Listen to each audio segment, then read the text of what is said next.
Olá, aqui quem fala é o professor Kaique e na aula de hoje daremos continuidade ao assunto trigonometria.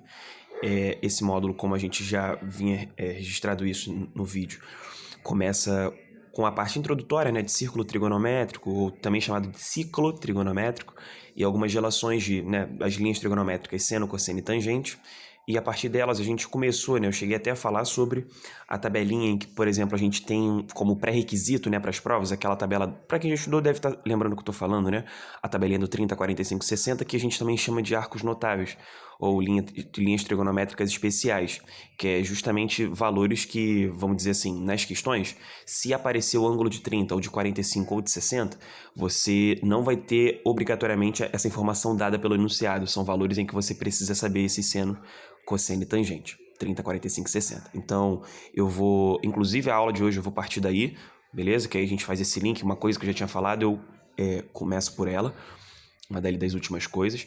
E um recado, acho que muito interessante antes desse início, que é assim, não sei se alguém já faz isso, mas acho que seria interessante vocês acessarem inclusive esse vídeo que eu acabei de citar, porque o finalzinho dele ali, onde eu falo de arcos notáveis e também faço no rascunho, eu lembro exatamente desse momento, um momento de rascunho em que a gente começava com ciclo trigonométrico. Eu acho que pode ser interessante para que, enfim, a gente comece essa aula aqui num nível melhor, né? Até por conta de no nível, no quesito de estar com uma lembrança, estar mais fresco, né, os assuntos. Então eu recomendo isso para vocês. Para quem já faz, já sabe que essa é a boa, né? Eu, inclusive, vou voltar a recomendar isso em outros vídeos. Boa forma de iniciar, né?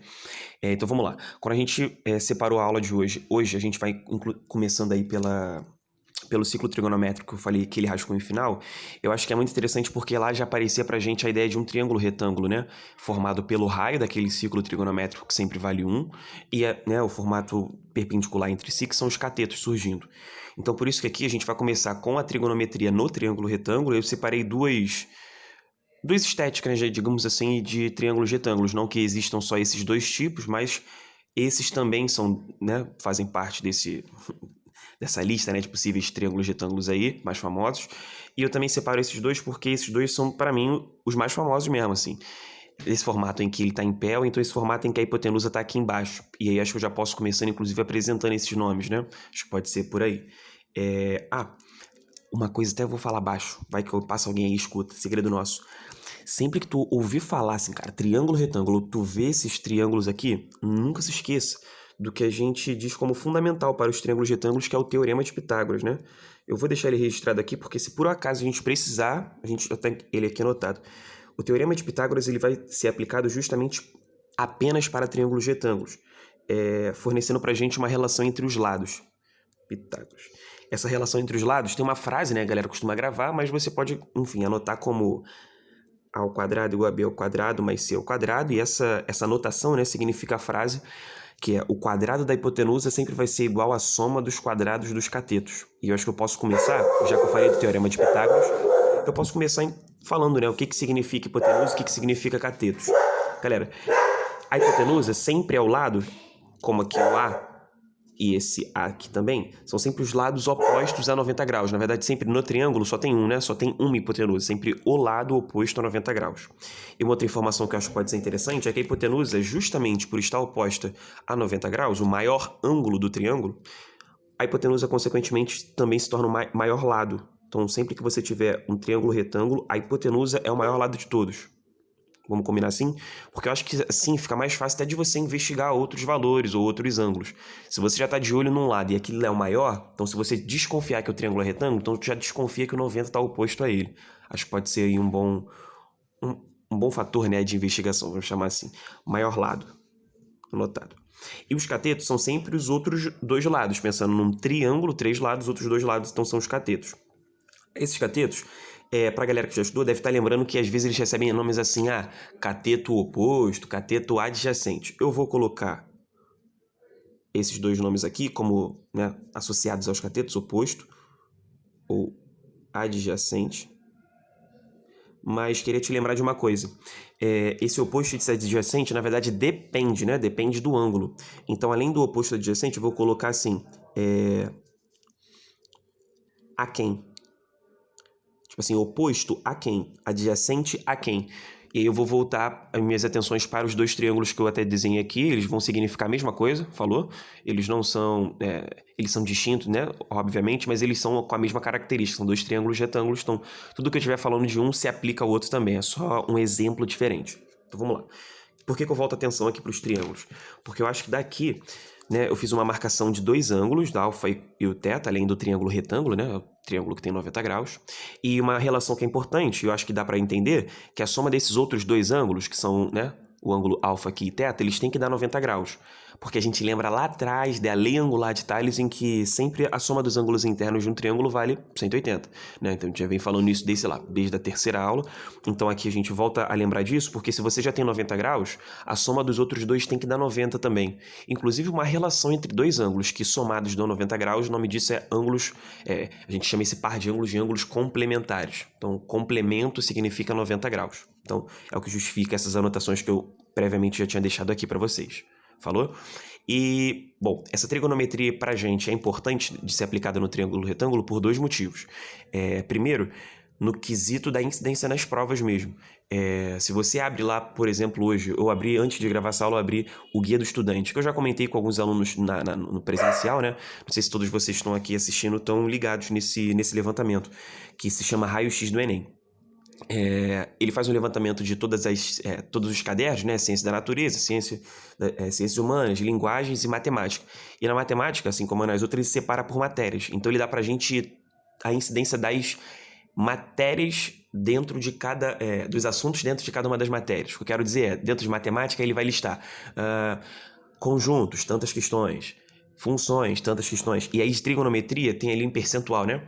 Percentual, se eu não me engano, é de 1,2%. Então, se a gente pensar que são 11 provas, aí depois você pode fazer essa conta, eu tenho aqui uma cola.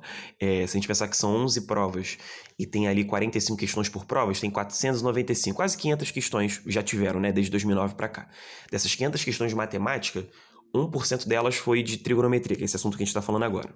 E especificamente de triângulo retângulo, então é exatamente do que a gente está falando agora, só para te validar isso em dados. Então já tem aí por volta de 5 questões. Das 500, se 1%, né? 5 questões. Aí na minha conta dava até 5,90 e pouco, então deve ter ali entre 5 e 6 questões. Vamos colocar assim, 6. Então, dos últimos 11 anos, temos 6 questões desse assunto. Aí fui eu olhar todas as questões do Enem. As 6 trabalham com triângulo retângulo. Beleza? Então é muito importante da gente saber essas coisas, porque vale a pena a gente, por exemplo, dar um gás nessa parada, porque sempre cai isso, muito provavelmente vai cair de novo, né? Nem é uma coisa que cai todos os anos, realmente não é. Mas a trigonometria em si, mesmo que não caia a figura todos os anos, a trigonometria ela também às vezes serve como forma de acessar a resposta de uma outra questão que não é só de trigonometria, às vezes é trigonometria e mais alguma outra coisa.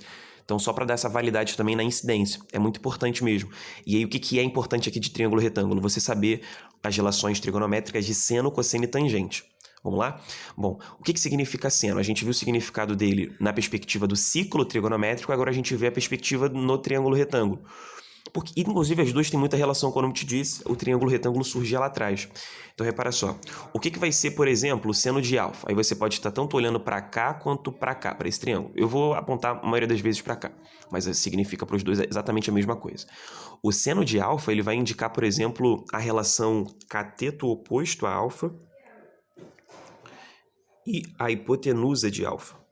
Aí não a hipotenusa de alfa, perdão, a hipotenusa do triângulo, porque não existe uma hipotenusa para cada ângulo, né? Bom, então cateto oposto sobre hipotenusa, o que está oposto, né? O que está oposto ao alfa seria o B. Então lá, ficaria B, hipotenusa A. A relação de cosseno, só para você lembrar aí, não sei se todos lembram, é cateto adjacente sobre hipotenusa. O que daria para a gente ser sobre A. E a tangente é cateto oposto sobre cateto adjacente. Inclusive, agora, falando, até me fez lembrar que eu já falei sobre isso, né? Inclusive, naquela outra aula, né, desse vídeo que eu pedi para que vocês voltassem, a aula passada, eu falei sobre essas relações rapidamente. Então, hoje aqui talvez a gente tenha justificativa, né? Ou pelo menos formalizando essas anotações aí que a gente vem fazendo. Uma outra coisa que eu queria que você fizesse agora é voltar as atenções para esse segundo aqui. E não sei se você reparou, eu marquei no primeiro alfa e θ, e no segundo eu marquei alfa e não marquei θ, eu marquei 90 menos alfa. Só para você se ligar que como eles dois somados dão 90, aí eu usei uma dessas relações aqui, ó, θ, passar o alfa para o outro lado, fica 90 menos alfa. Então, só para te mostrar Nome difícil, hein? Complementaridade seria isso, né? Ou a soma deles dando 90 graus, basicamente é isso, né? Não precisa ser tão difícil. E aí a relação deles, aí você pode estar tanto interpretando esse 90 menos alfa como 90 menos alfa ou como θ mesmo, tanto faz.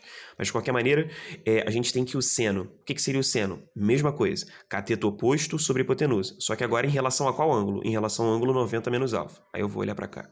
Em relação a esse, oposto a ele está o C, e a hipotenusa é o A. Então repara que já era de se esperar, né? Se a gente mudou o ângulo de referência, mesmo fazendo o cateto oposto sobre hipotenusa, só para tu ver que é o cateto oposto a quem? Aqui lance da pergunta, né? Cateto oposto ao alfa. Agora fiz um outro que é cateto oposto, né? Usando a regrinha que não muda. Cateto oposto a esse ângulo 90 menos alfa, que é o C, sobre A. Aí tu vai começar a perceber, né? Se tu considera, né, fazer o pro cosseno também, cateto adjacente sobre hipotenusa, e a tangente seria cateto oposto sobre cateto adjacente. Se tu perceber, tem uma espécie de repetição de valores, mas não diretamente ligada às linhas trigonométricas. O que eu estou querendo dizer? O seno de alfa aqui é B sobre A, mas o seno do outro deu C sobre A. Mas quando tu repara o cosseno de alfa, deu C sobre A também. Então tem uma relação entre valores aqui. Eu não vou deixar de fazer essa anotação, que é assim. Não sei se tu reparou, mas o seno de alfa... Desculpa, seno de 90 menos alfa, que é esse aqui que eu acabei de destacar de vermelho, deu C sobre A, assim como esse aqui. Assim como o cosseno de alfa. Então é minha primeira anotação, além das que já estavam aqui. Esses ângulos complementares acabam gerando relações entre senos e cossenos. Então, quando a gente está falando de dois ângulos que somados dão 90, e aí quando a gente for falar da tabela, a gente vai fazer essa relação, por exemplo, do 30 com 60. 30 com 60 dá 90. Então, tudo que eu estiver anotando aqui vai poder valer para o 30 e para o 60, e vocês vão ver isso na tabela também. Mas a gente costuma falar o seguinte, olha lá, o cosseno de alfa deu C sobre A, e o seno de 90 menos alfa deu também C sobre A. Então, eu posso falar que o cosseno de alfa é igual ao seno do seu complementar. Ficou apertado aqui, mas dá para ver completamente. Só o finalzinho que ficou apertado. Então, cosseno de alfa é igual ao seno do seu complementar. E vice-versa, né? Porque se você observar, o seno de alfa é igual ao cosseno de 90 menos alfa. Então, entre os ângulos complementares, os ângulos que somam 90 graus, tem uma relação de igualdade entre o seu seno e o seu cosseno. A relação da tangente, que ela não chega a ser, né, não tem uma outra linha trigonométrica que vai se relacionar com ela. Mas a fração, ó, tangente de alfa deu B sobre C, e a tangente do seu complementar, o 90 menos alfa, deu C sobre B. É como se a fração literalmente invertesse numerador e denominador. Aí para esse, eu vou tendo que acabar que falar sobre o que a gente chama de cotangente. Não, tá? Não acho que isso aqui é super importante, não. Talvez para a galera específica, sim, e só. Mas é só para você registrar, já que a gente registrou do seno e do cosseno, a tangente de alfa, olha que doido, é igual ao inverso da tangente de 90 menos alfa.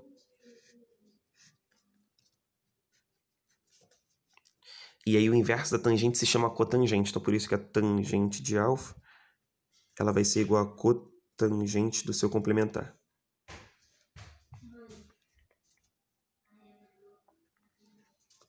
Ok? Tá, mas essa de verde até anotei de verde, inclusive, para você perceber que não era da anotação mais importante. Então, só pra gente, já que cabia aqui, né, tá registrado. Pensando nisso, a gente, por exemplo, lembrando da tabelinha, vê que isso faz completo sentido. Eu vou trazer ela para cá rapidinho, ó. Daqui a pouco você pode voltar para as anotações que já estão aqui, mas olha a tabela. Vou até tentar colocar os dois ao mesmo tempo. Se tu reparar lá, cosseno de alfa é igual ao seno do seu complementar. Você concorda que o 30 e o 60 são complementares? Então, o que essa equação que a gente anotou, essa anotação aqui diz é que o cosseno, por exemplo, de 30 tem que ser igual ao seno de 60. E isso é verdade lá naquela tabelinha do 1, 2, 3, 3, 2, 1, ela que a gente já comentou. Beleza? Mesma coisa com seno. Seno de 30 ele é igual ao cosseno de 60. Então, entre seno e cosseno, eles são iguais quando? Quando, na verdade, tem dois ângulos que somam 90 graus. Por isso que o seno de 45 é igual ao cosseno de 45. Porque 45 mais 45 dá 90 graus. Beleza? Se você lembrar também, eu tinha te falado uma parada importante que eu acho que sempre vale a pena estar ressaltando, porque vai que numa dessa te adianta, né?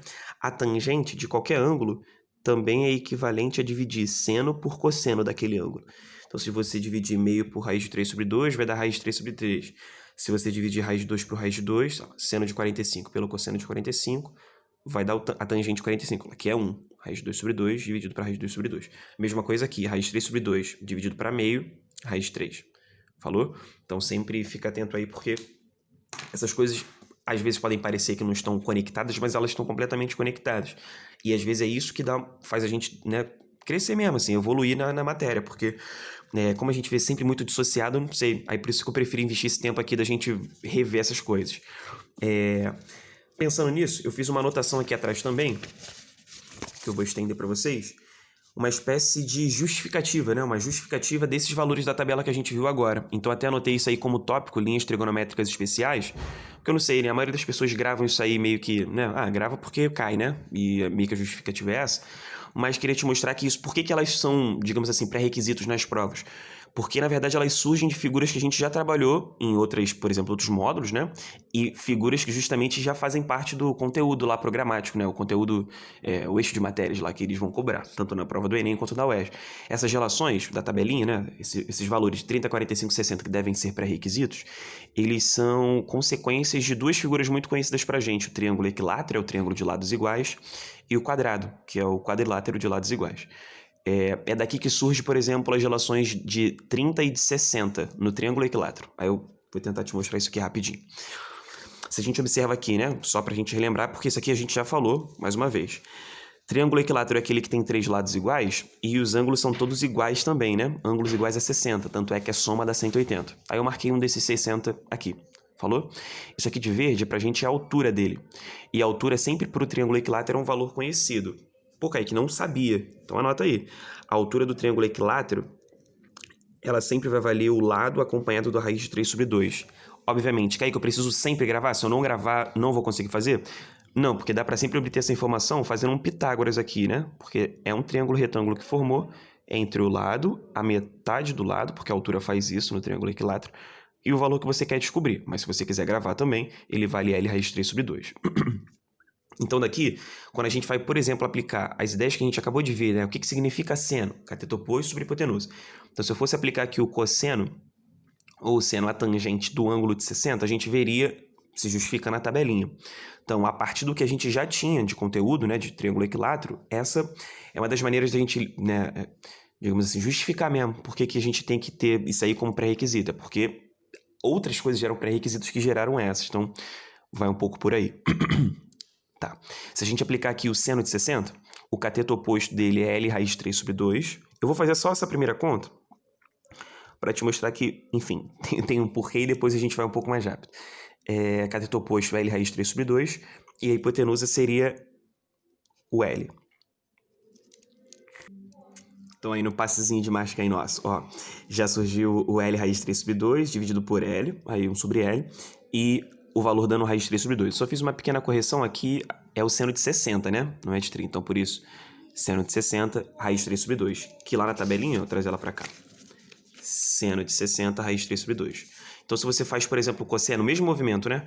Lembrar do que é o cosseno, que a gente acabou de ver, cateto adjacente sobre hipotenusa, e de 30, a gente conseguiria fazer essas relações. Porque, olha só, tu conseguiu ver um triângulo retângulo aqui? Na verdade, tem dois, né? Só que um é igualzinho ao outro, um é um espelho do outro. Então, 90, 60 tem um 30, né? Para somar, né? 60 mais 30, somar 90 graus, ou no geral, né? Somar 180. Então, se a gente quisesse fazer aqui o cosseno de 30, o que seria o cosseno? Adjacente, que é o L raiz de 3 sobre 2, e a hipotenusa. Então, seria L raiz de 3 sobre 2 sobre L. E aqui a gente vai ter aquela relação que eu falei de igualdade, né? Porque você cortaria o L e daria de novo raiz de 3 sobre 2. Aí conseguiu ver aquela relação de o seno de 60, né? Porque aqui a gente cortou L com L. O seno de 60 dando igualzinho ao cosseno de 30. Aquela outra relação que a gente tinha falado, né? O seno de um ângulo é igual ao cosseno do seu complementar, do que soma 90 graus. Falou? A tangente de 30 é a mesma coisa. Porque o que é a tangente? O que a gente viu lá atrás? É cateto oposto sobre adjacente. Vamos no 30? O 30 está aqui em cima. O oposto a ele é L sobre 2. E o adjacente a ele é o L raiz de 3 sobre 2. Então, L sobre 2 dividido para L. Eita, L raiz de 3 sobre 2. Só porque eu tô sem espaço aqui, eu fiz um pouquinho para cá. Mas aí tu faz L sobre 2 vezes 2 sobre L raiz de 3. E aí aqui você vai encontrar depois, cortando e racionalizando, o L aqui também, né? Vai ficar 1 sobre raiz de 3 ou raiz de 3 sobre 3. Então é por isso que a tangente de 30 lá, você vai ter o raiz de 3 sobre 3. Inclusive, eu recomendo esse exercício. Você pegar esse triângulo e fazer o seno de 30 de 60, o cosseno de 30 de 60, a tangente de 30 de 60, você mesmo calcular esses valores. Só pra gente também, enfim, não usar todo o nosso tempo na demonstração, né, dessa tabela. Acho que não tem muita necessidade. Até porque, como eu te disse, por uma via ou por outra, infelizmente, a gente tem que ter esses valores memorizados. Então, tem a galera que faz a musiquinha, mas dá pra você também entender de onde que vem, né? Só pra eu chegar lá no quadrado, eu vou só anotar, tá? O seno de 30, da lá da tabelinha, é o meio, e o cosseno de 60, que era o meio também. Aquela ideia da igualdade. No quadrado, a gente consegue demonstrar, né, enfim, justificar essas relações para o 45. E é por isso que a tabela do 30 do 45 também é de 60. Depois eu vou te mostrar que até dá para a gente ir além. Dá para memorizar o de 0, por exemplo, de 90, porque não são valores assim tão difíceis. São até mais fáceis do que 30, 45 e 60. Depois eu te mostro. Mas no 45, vamos lá. O que seria a ideia do quadrado aqui? Marcado o quadrado, né? Lados iguais, 90 graus. Se a gente faz marca a diagonal, a gente encontra dois triângulos retângulos, né? Além de retângulos isósceles, porque os seus catetos são os próprios lados do quadrado, né? Então aqui, por isso, tem uma relação de igualdade. Então, vai um pouco por aí. Mas, ó, os ângulos 45 tá aqui, falou? E aí o seno de 45, vamos lembrar, é o cateto oposto sobre a hipotenusa. O cateto oposto ao 45, você pode apontar para isso, não tem problema. Aqui seria L, e a hipotenusa é L raiz de 2. Então, depois que a gente faz essa conta aqui e racionaliza, né, esse denominador, a gente encontra aquele raiz de 2 sobre 2 lá da tabela, aqui, ó, que a gente já tinha notado. E tu vai ver que o cosseno vai dar a mesma coisa, porque o cosseno de 45 vai ser cateto adjacente. Mas tu entendeu que o cateto oposto e o adjacente a qualquer um dos 45, vamos apontar para isso, só para tu ter uma referência. O cateto oposto a ele está aqui, o adjacente está aqui, mas os dois valem a mesma coisa. Então, por conta do cateto oposto ser igual ao cateto adjacente, o seno e o cosseno, a única diferença entre eles é essa. Um é cateto oposto sobre hipotenusa e outro é cateto adjacente sobre hipotenusa. Então, se você tem uma igualdade entre o oposto e o adjacente, pois bem, está aí justificada também porque que o cosseno de 45 ele é raiz de 2 sobre 2 também. E a tangente de 45, você pode, por várias vias, concluir que ela vale sempre 1, que sempre é mais fácil, né? Tangente de 45, 1. Ou você pode pegar aquela via que eu tinha anotado lá na outra folha, eu vou anotar aqui também, sempre é bom estar repetindo. A tangente você sempre pode obter por uma divisão simples de seno por cosseno. Então, quero a tangente do ângulo x. Eu posso pegar o seno do ângulo x e dividir pelo cosseno dele, né? A gente vai ter essa coincidência aí algébrica. Seno sobre cosseno dando esse 1. Ou você poderia aplicar a própria tangente aqui, né? Pela ideia de cateto adjacente sobre hipotenusa. Aí o cateto adjacente sobre hipotenusa você também teria uma divisão de 2. Cateto oposto sobre adjacente, desculpa. Então, vou anotar aqui também. Cateto oposto sobre adjacente. A gente teria uma divisão entre valores iguais. E aí, você divide dois valores iguais, a gente tem um inteiro, né? Então, essa é a justificativa também. Beleza? Tá. Eu acho que esse momento é importante justamente para a gente lembrar dessa tabela. Então, duas coisas que eu acho que são muito importantes desse resumo teórico, né? Que a gente começou a aula e agora a gente vai para as questões só antes sem falar da tabela. Tabela, muito importante. E lembrar o que é seno, cosseno e tangente, porque eu acho que na hora das provas, assim, conforme eu te falei, né? Eu olhei todas essas questões desse 1,2% aí de questões de trigonometria. As 5 são sempre envolvendo triângulos retângulos, como, por exemplo, aqueles dois que eu te salientei lá no início. Então, se a gente sabe que, todas as vezes que caiu assim, com essa aparência, e sempre tem uma relação com a tabela, os valores, então, assim, a gente pode já treinar essas questões, por exemplo, assim, pra gente criar um parâmetro. E tu vai ver que as paradas bem que se repetem. Porque é isso, né, galera? Também a prova de vestibular também tá aí pra isso, né? Não que a gente concorde com isso, mas a gente tá aí pra isso, né? Uma forma de avaliar de maneira repetitiva mesmo, né? Então é muito mais você, né, numa tática, memorizar algumas coisas. Mas não que isso seja o ideal, por favor. A tabelinha tá aqui, 30, 45, 60. Eu te disse também que dá até pra gente anotar outros valores. E se você conseguir, cara, se habituar com eles, acho que vai ser fantástico. Mas assim, é muito mais um plus do que necessariamente uma coisa muito muito obrigatório, mas se você quiser, além do 30, 45 e 60, o seno de zero sempre é zero, o cosseno de zero sempre é 1, e aí a tangente de zero é zero também, por aquela divisão, né, de seno por cosseno. O de 90 é sempre ao contrário, porque tu entende que 0 e 90 são complementares, a gente pode se valer daquela relação lá atrás, que o seno de um ângulo é igual ao cosseno daquele que soma 90. Então, se o seno de 0 é 0, quem mais vai ter valor 0? O cosseno de 90. E a mesma coisa aqui, meio que cruza, né? O cosseno de 0 é 1, e aí quem vai ter valor 1 vai ser o seno de 90. Falou? E aí aqui é até bom para você verificar, né? Se você lembrar que que tangente é sempre seno por cosseno, aqui é uma justificativa de por que não existe, né, a tangente de 90. É porque ou você pode pensar que não existe, de fato, a marcação, né? Não tem como marcar 90 graus lá no ciclo, na reta tangente, mais teórica, não acho que vale a pena. Mas você também pode lembrar dessa relação que o Kaique te lembrou, né? Que a divisão de seno por cosseno de um determinado ângulo vai dar tangente daquele determinado ângulo, e 1 dividido por 0 não existe. Então essa é a justificativa. Falou? Das musiquinhas lá, né? A galera sempre se humilha um pouquinho, né, pra gravar, né? Mas às vezes vale a pena. Que é 1, 2, 3, 3, 2, 1, né? Uma espécie de um jingle bell aí. Mas eu não tô aqui muito pra isso, não. Vamos só nessa de... Porque eu acho que a melhor perspectiva é a gente dar uma treinada nisso.